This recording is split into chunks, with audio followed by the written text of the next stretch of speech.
aparat gabungan dari TNI Polri dan puluhan anggota Brimopolda Aceh memusnahkan seluas 20 hektar ladang ganja siap panen di kawasan perbukitan hutan industri Desa Lamteba, Kecamatan Selimum, Kabupaten Aceh Besar.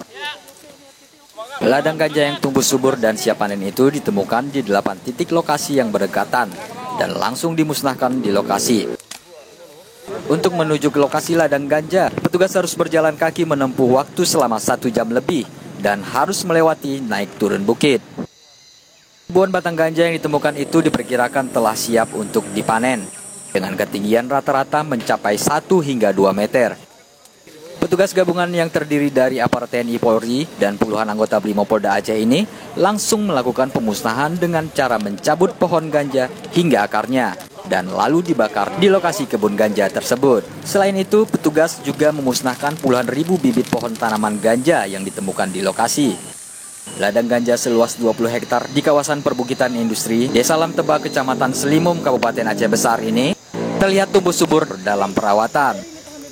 Kapolres Aceh Besar AKBP Riki Kurniawan mengatakan penemuan ladang ganja ini berawal dari penyelidikan tim Sat Narkoba Polres Aceh Besar yang mendapatkan informasi masyarakat adanya aktivitas sekelompok orang yang mencurigakan di kawasan perbukitan tersebut. Kapolres juga mengatakan tanaman ganja akan diedarkan di luar Aceh dengan harga jual yang tinggi.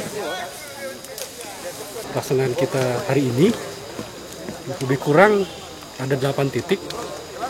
Kemudian luasnya diperkirakan 15-20 hektar.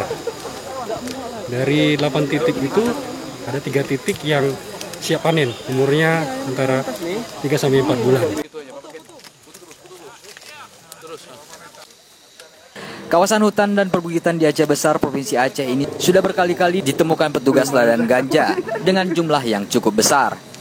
Namun, petugas selalu kesulitan untuk menangkap para pemilik ladang ganja tersebut. Dari Aceh Besar, Tim Liputan Haba TV.